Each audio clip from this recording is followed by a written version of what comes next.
अगर आप बिना हंसे सो नहीं सकते तो जल्दी से सब्सक्राइब बटन दबा दो, वरना चुन्नू खरगोश आपके सपनों में आ जाएगा। बेल आइकन भी दबा देना, वरना कहानी अधूरी रह जाएगी।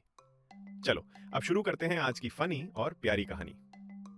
एक छोटा सा गांव था जहां एक प्यारा सा खरगोश रहता था। उसका नाम था चुन्नू।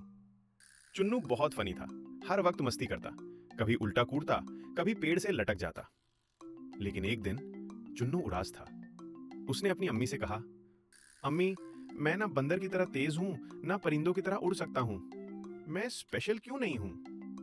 अम्मी मुस्कुराई और प्यार से बोली, बेटा, हर किसी की अपनी एक खास बात होती है। तुम भी स्पेशल हो, बस तुम्हें अभी तक पता नहीं। फिर एक दिन अचानक तेज बारिश शुरू हो गई। सब जानवर घबरा गए और एक छोटी सी गिलहरी का बच्चा पानी में फंस गया। सब देख रहे थे, लेकिन कोई मदद नहीं कर पा रहा था। तभी चुन्नू आगे बढ़ा। उसने हिम्मत की और पानी में कूद गया। छोटी छोटी जंप्स लगाते हुए वो गिलहरी के बच्चे तक पहुंचा और अपने कानों से उसे पकड़कर धीरे धीरे बाहर ले आया। सब हैरान रह गए। गिलहरी की अम्मी रो पड़ी, आपने मेरा बच्चा बचा लिया, आप तो हीरो हो। चुन्नू शर्मा गया।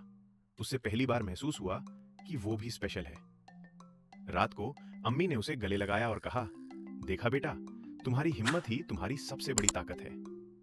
हर बच्चा स्पेशल होता है, अपनी खुद की एक ताकत होती है, इसलिए कभी खुद को छोटा मत समझना।